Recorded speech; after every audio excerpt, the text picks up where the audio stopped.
First of all, crime na enna, cyber crime na enna அப்படிங்கிறது ஒரு பெரிய concept.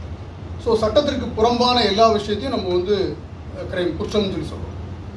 அப்படிப்பட்ட சூழ்நிலையில் வந்து ஒரு ரீசெண்டான பீரியடில் வந்து டிஜிட்டல் கிரைம் அப்படிங்கிறது வந்து மிகப்பெரிய அளவில் வந்து மாறிக்கிட்டு. ஸோ ஒரு சாதாரணமான ஒரு கன்வென்ஷனல் கிரைம்ஸ் எல்லாமே இப்போ வந்து டிஜிட்டல் கிரைமாக மாற ஆரம்பிச்சு. உலகத்தில் இருக்கக்கூடிய குற்றங்களுக்கு வந்து 95% காரணம் வந்து பண தேவைகள் தான். ஸோ அந்த பணத்துக்காக நடக்கக்கூடிய ஒரு கன்வென்ஷனல் கிரைம் எல்லாமே இப்போ அப்கிரேட் ஆகி டிஜிட்டல் கிரைமாக மாற ஆரம்பிச்சிட்டு. ஸோ அந்த மாதிரி விஷயத்தில் வந்து ஒரு கிரிமினல் ஆக்டிவிட்டி வந்து எப்படி வந்து நெட்வொர்க் மூலமாக பண்ணுறாங்க, ஸோ மக்களை வந்து எப்படி திசை திருப்புறாங்க, எப்படி மக்கள்கிட்ட இருந்து பணத்தை லூட் பண்ணுறாங்க அப்படிங்கிற விஷயம். ஸோ கிடைக்கக்கூடிய பணத்தை வந்து எப்படி வந்து இல்லீகலாக வந்து வெவ்வேறு சோர்ஸ் மூலமாக மாற்றி கன்வெர்ட் பண்ணி அவங்க பயனடைகிறாங்க அப்படிங்கிறது அடுத்த கட்ட விஷயம். ஸோ நெட்வொர்க் வந்து எப்படிலாம் வந்து டெக்னாலஜி வந்து எப்படிலாம் நமக்கு வந்து சப்போர்ட் பண்ணுதோ இப்போ இருக்க பிரச்சனையில், அதே மாதிரி கிரிமினல்ஸ்க்கு வந்து மிகப்பெரிய அளவில் அவங்களுக்கு சப்போர்ட் பண்ணும். ஸோ நம்ம வந்து அதில் எப்படி வந்து விக்டிம் ஆகாமல் இருக்கிறது அப்படிங்கிறது ரொம்ப முக்கியமான விஷயம். இன்றைக்கி எல்லோரும் பேசும்போது அழகாக சொன்னாங்க, இன்றைக்கி இருக்க டெக்னாலஜி வந்து எல்லா லெவல்லையும் வந்து மாறிடுச்சு. ஸோ டெக்னாலஜி எவ்வளோ தூரம் நம்ம பயன்படுத்துகிறோமோ அந்தளவுக்கு வந்து பாதுகாப்பாக பயன்படுத்தணுங்கிறதா ரொம்ப ஒரு முக்கியமான விஷயம்.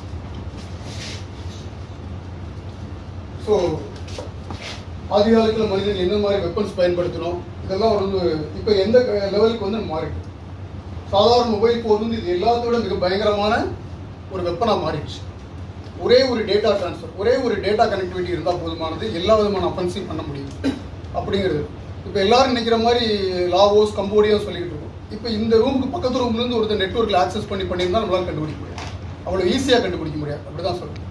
ஸோ டெக்னாலஜி வந்து அவங்களுக்கு நிறைய வகையில் சாதகமாக இருக்கிறது காரணமும் அதனால தான். ஸோ ரொம்ப ஒரு முக்கியமான ஸ்லைடாக பார்க்குறேன். இதுக்கு வந்து எந்த விதமான நோட்டும் தேவையில்லை. தீஸ் ஆர் அந்த கன்வென்ஷனல் கிரைம். என்ன மாதிரியான ஒரு கன்வென்ஷனல் கிரைமாக நடந்துகிட்டு இருக்குது, ஸோ அது டிஜிட்டல் கிரைமாக வந்து எப்படி வந்து மாறிக்கிட்டு இருக்கு அப்படிங்கிறது தான் சார் முக்கியமான விஷயம். ஏன் வந்து கன்வென்ஷனல் கிரைமுக்கும் டிஜிட்டல் கிரைமுக்கும் வந்து ஒரு டிஃப்ரெண்ட் இருக்குன்னா, ரொம்ப கேஷுவலாக செய்யலாம். இப்போ ஒரு 2 பேர் இருக்காங்க, 2 பேர் ஒரு நமக்கு தெரிஞ்ச காமனான கிரைம் யாராவது சொல்லுங்க சார். உங்களுக்கு தான் காமனான கிரைம்னு என்ன சொல்லுவோம் ரெகுலர் ஆக்டிவிட்டியில்? தெஃப்ட், செயின் ஸ்நாச்சிங், அப்புறம் பெரிய லெவலுக்கு போனால் மர்டர்னு சொல்லுவோம். சார் இந்த செஷன் வந்து ஒரு இன்ட்ராக்டிவ் செஷனாக இருந்தால் ரொம்ப நல்லாயிருக்கும். ஒரு செயின் ஸ்நாச்சருக்கு உண்டான அடிப்படை தேவைகள் என்ன சார்? ரெண்டு பேர் போகிறாங்க செயின் ஸ்நாச்சர், அவங்களுக்கு தேவையான அடிப்படை தேவைகள், குவாலிஃபிகேஷன்ஸ். Very good sir. தப்பிச்சு ஓட தெரியணும், செயினை கட் பண்ண தெரியணும், ஆப்போசிட்ல வேணும், விக்டிம் இன்டெலிஜென்ஸ் யாருக்கும் தெரியக்கூடாது, ரைடிங் சிசிடிவி இருக்கக்கூடாது, choosing of the SOC. Very good. After disbursement ஒரு செயினை வந்து ஸ்நாச் பண்ணதுக்கு அப்புறம் அதை விற்கிறதுக்கு அவர் தெரிஞ்சுக்கணும். அடுத்து சார் நம்பர் பிளேட் இல்லாமல் வண்டி போட தெரியணும், லைசன்ஸ் இருக்கக்கூடாது, திருடிட்டு டெப் பண்ணிட்டு விட்டுட்டு போயிடணும், ஓகே, எவிடன்சஸ் மறைக்கணும், ஸ்பீடா போற வண்டியா இருக்கணும், ஸ்பீடா ஓட்ட தெரிஞ்சிருக்கணும். இன்னும் ஒவ்வொரு குவாலிஃபிகேஷன் சொல்லிட்டே இருக்கலாம். நீங்க பாருங்க, ஒரு செயின் ஸ்நாச்சருக்கு உண்டான அடிப்படை தேவைகள் நம்ம சொல்லும் போது எத்தனை விதமான குவாலிஃபிகேஷன்ஸ் தேவைப்படும். ஸோ ஒரு 2 பேருக்கு உண்டான அடிப்படை குவாலிஃபிகேஷன்ஸ் வந்து ஒரு குற்ற செயல் செய்யறதுக்கு எப்படி ஒரு அடிப்படை தேவைகள் வந்து இருக்கு. பட் அதே நேரத்தில் ஒரு டிஜிட்டல் கிரைமுக்கு வந்து பிசிக்கல் பிரசன்ஸ் அவசியம் இல்லை.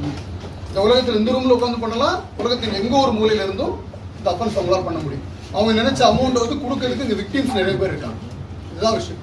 ஸோ ஒரு கன்வென்ஷனல் கிரைம் வந்து எப்படி டிஜிட்டல் கிரைமாக கன்வெர்ட் ஆகி இன்னைக்கு வந்து மிகப்பெரிய அளவில் வளர்ந்துருக்குங்கிறதுக்கு மிகப்பெரிய உதாரணம். போன வருஷம் ரிப்போர்ட் ஆன கேஸுக்கும் இந்த வருஷம் ரிப்போர்ட் ஆன கேஸுக்கும் 2 மடங்கு வந்து அதிகமான அளவில் எப்பவுமே ரிப்போர்ட் ஆயிடுச்சு. அது மாதிரி பணத்தினுடைய இழப்பு மதிப்பு பார்த்தீங்கன்னா போன வருஷம் இருந்ததை விட, மீன்ஸ் வந்து ஒரு வருட காலத்தில் இருந்ததை விட இப்போ இந்த வருடம் முடியலை. இதுக்கு இந்த பீரியடுக்குள்ள வந்து ஆட்டோமேட்டிக்காக டபுள் த மடங்கு தாண்டிடுச்சு. ஸோ ஒரு மிக மிக முக்கியமான விஷயம் என்னன்னா, குற்றங்களுடைய எண்ணிக்கை வந்து டிஜிட்டல் கிரைமோட எண்ணிக்கை வந்து அதிகமாகிட்டே இருக்கிறதா இது ஒரு முக்கியமான விஷயம். ஏன் வந்து சைபர் கிரைமுக்கும் சைபர் செக்யூரிட்டிக்கும் வந்து முக்கியத்துவம் கொடுக்கணும் அப்படிங்கிறதுக்கு சார் 2023 பாப்புலேஷன் வந்து 804 கோடி மக்களுடைய எண்ணிக்கை.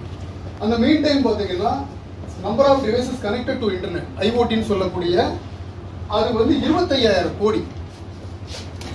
ஸோ ஒரு பாப்புலேஷன் 804 கோடி இருந்த ஒரு நாட்டில், ஒரு உலகத்தில் வந்து 25,000 கோடி வந்து ஐஓடி, அதாவது இன்டர்நெட் ஆஃப் திங்ஸ், இன்டர்நெட்ல கனெக்ட் ஆகக்கூடிய டிவைசஸோட எண்ணிக்கை. ஸோ இது வந்து ஒரு ரேபிட் சேஞ்ச். இதனால வந்து நம்ம தெரிஞ்சுக்கணும் ஏன் வந்து சைபர் கிரைம்க்கோ இல்லை சைபர் செக்யூரிட்டிக்கோ வந்து நம்ம முக்கியத்துவம் கொடுக்கணும் அப்படிங்கிறது மிகப்பெரிய ஒரு data base. Sir, devices are technically updated. Devices are technically updated. ரொம்ப சிம்பிள் சார். இப்போ ஃபோன் வந்து வரதுக்கு முன்னால என்ன சார் இருந்துச்சு? எல்லார் வீட்லையும் செல்போன் வரதுக்கு முன்னால பேஜர், வீட்டில் வந்து லேண்ட்லைன் ஃபோன் இருந்துச்சு. எல்லாருக்கும் குறைந்தபட்சம் ஒரு 15 நம்பர் வந்து மனப்பாடம் நமக்கு சொல்ல தெரியும். யார்கிட்ட கிட்ட சொல்ல தெரியும். நம்ம சொந்தக்காரர் நெருங்கின நம்பர் அத்தனையுமே நமக்கு என்ன இருக்கும்? ஞாபகத்தில் இருக்கும். பட் இன்னைக்கு ஏதாவது ஒரு 3 நம்பர் செல்போன் நம்பர், மூணு செல்போன் நம்பர் யாராவது சொல்ல முடியுமா சார்? மேக்ஸிமம் போனால் சொல்ல முடியும், 3 இல்லை 5 வரைக்கும் சொல்லலாம். முக்கியமாக ஒரு வழியே எல்லாம் ஒய்ஃப் நம்பர், அம்மா நம்பர், இந்த மாதிரி தெரிஞ்சு வச்சிருக்கோம், தவிர்க்க முடியாமல். அதர்வைஸ் எத்தனை நம்பர் நமக்கு ஞாபகத்தில் இருக்கு? ஸோ நம்மளை வந்து கன்வீனியன்ஸ் ஜோனுக்கு கூட்டு போகக்கூடிய இந்த டிஜிட்டல் டெக்னாலஜி வந்து நம்மளுடைய யோசிக்கிற திறமையையும் நம்ம பகுத்தாய்ந்து பார்க்கக்கூடிய தன்மையை வந்து குறைச்சிக்கிட்டே இருக்கு. ஸோ இது ரொம்ப ஒரு முக்கியமான விஷயம். அதை தாண்டி விஷயம் ஏன் வந்து டெக்னிக்கல் இல்லை டெக்னாலஜிக்கு வந்து நம்ம அடிப்படையாக அடிமையாக இருக்கும் அப்படிங்கிறது ஒரு விஷயம். பேசிக்கலி பாருங்க, தினமும் காலையில் வந்து குட் மார்னிங் மெசேஜ் வந்து நம்ம நிறைய பேர் இருந்து வரும். ஆனால் அன்னோன் நம்பர்லேருந்து வரக்கூடிய மெசேஜ் நம்ம என்ன செய்கிறோம்? அன்னோன் நம்பர்லேருந்து வரக்கூடிய ஒரு ஹாய் ஒரு மெசேஜ் வந்துட்டு உடனே என்ன பண்ணுறோம்? நம்ம உடனே ரெஸ்பாண்ட் பண்ணுறோம். ஹூ ஆர் யூன்னு சொல்லி கேட்குறோம். கொஞ்ச நேரம் கழிச்சு அதுக்கு பதில் வருதான்னு சொல்லி எதிர்பார்த்துக்கிட்டே இருக்கிறோம். ஸோ தெரியாத நம்பரை வந்து நம்ம வந்து அதில் தெரிஞ்சக்கூடிய ஆர்வம் தான் அந்த டெக்னாலஜி. அந்த ஆர்வத்தின் அடிப்படையில் டெக்னாலஜியை வந்து சரியாக பயன்படுத்தாமல் இருக்க போகிற பட்சத்தில் நம்ம வந்து ஆட்டோமேட்டிக்காக விக்டிமாக மாறிடுவோம். இது ரொம்ப ஒரு முக்கியமான விஷயம். இதெல்லாம் வந்து அன்சேஃப் செக்யூரிட்டி. என்னெல்லாம் நம்ம வந்து பண்ணுறது வந்து இதெல்லாம் ரொம்ப கொஞ்சம் டெக்னிக்கல் ஓரியன்டட். இதெல்லாம் பண்ணுறதுனால வந்து நம்மளுடைய டேட்டா மிஸ் ஆகுது. ஒரு இண்டஸ்ட்ரியல் லெவலில், ஒரு பெரிய பெரிய எஜுகேஷனல் செக்மெண்ட்டில் வந்து முக்கியமான இந்த மாதிரி விஷயங்கள்லாம் வந்து ரெகுலராக நம்ம பண்ணணும். ஸோ அவுட்டோவேட்டடான சாஃப்ட்வேர்ஸ் யூஸ் பண்ணுறது, எத்தனை இடத்துல நம்ம வந்து லைசன்ஸ்டு ஓஎஸ் யூஸ் பண்ணுறோம், இதான் ஒரு முக்கியமான கேள்வி. எத்தனை இடத்துல லைசன்ஸ்டு ஓஎஸ் யூஸ் பண்ணுறோம்? ஃபார் எக்ஸாம்பிள் விண்டோஸ், லினக்ஸை பொறுத்தளவு உங்களுக்கு லைசன்ஸ் தேவையில்லை, அது ஓப்பன் சோர்ஸ். எத்தனை இடத்துல நம்ம விண்டோஸ் வந்து லைசன்ஸ்டு யூஸ் பண்ணுறோம்? எத்தனை ஆஃபீஸ் சொல்லக்கூடிய அந்த எக்ஸல் ஆகட்டும் இல்லை வேர்ட் ஃபைல் ஆகட்டும் நம்ம வந்து எத்தனை பேர் லைசன்ஸ் யூஸ் பண்ணுறோம்? ஸோ அதெல்லாம் ரொம்ப முக்கியம். ஸோ அவுடேட்டட் சாஃப்ட்வேர் டெக்னாலஜிலாம் வந்து நம்ம இது பண்ணக்கூடாது. Old solutions using default settings. What is the meaning of using default செட்டிங்ஸ்னா என்னங்க சார்? இதெல்லாம் நம்ம எல்லாருமே சாதாரணமாக தெரிஞ்சுக்கணும். டிஃபால்ட் செட்டிங்னா என்ன? ஃபார் எக்ஸாம்பிள் சிசிடிவி வந்து வீட்டில் இன்ஸ்டால் பண்ணுவோம். எல்லா ஆஃபீஸ்லேயும் வந்து சிசிடிவி இருக்கு. இந்த சிசிடிவிக்கு வந்து ஒரு என்ன வச்சிருப்பாங்க உங்க ஆஃபீஸ்க்குள்ள? மெயின் ஆஃபீஸ்ல என்ன வச்சிருப்பாங்க? ஒரு டிவிஆர் என்விஆர் டிவிஆர் என்ன வேணாலும் டிபெண்ட்ஸ் அப்பான். இதுக்கு வந்து டிஃபால்ட் செட்டிங்ஸ்னா என்ன தெரியுமா சார்? ஒரு யூசர் நேம் இருக்கு, ஒரு பாஸ்வேர்டு. இதை விட இந்தியாவில் 90% யூசர் நேம் பாஸ்வேர்டு என்ன தெரியுமா sir? User name admin, password admin 1 2 3. ஒன்றில் அப்படி நேர கீழே இறங்கி நேர அலங்காரில் போய் சிசிடிவி ஃபுட்டேஜோட யூசர் நேம் பாஸ்வேர்டு இப்போ போய் கேளுங்க. அவங்க யூஸ் பண்ணக்கூடிய யூசர் நேமும் பாஸ்வேர்டும் இந்த ரெசம்பிளன்ஸ் தான். அப்படி இல்லைன்னா பாஸ்வேர்டுனா பாஸ்வேர்டு. இதுதான் இன்னைக்கு நிலைமை. இதுக்கு நான் சொல்றது எதுவுமே உண்மை இல்லை.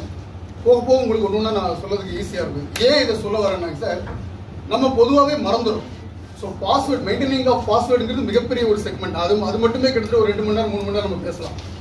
ஸோ ஏன் வந்து டெக்னாலஜி பற்றி பேச ஆரம்பிக்கும் இதெல்லாம் தவிர்க்க முடியலங்கிறதுக்கு இது ஒரு reason.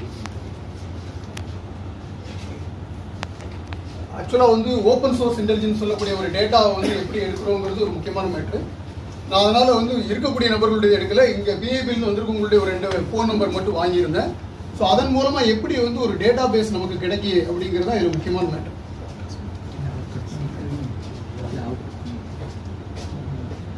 Sir, mister Chandrasekhar sir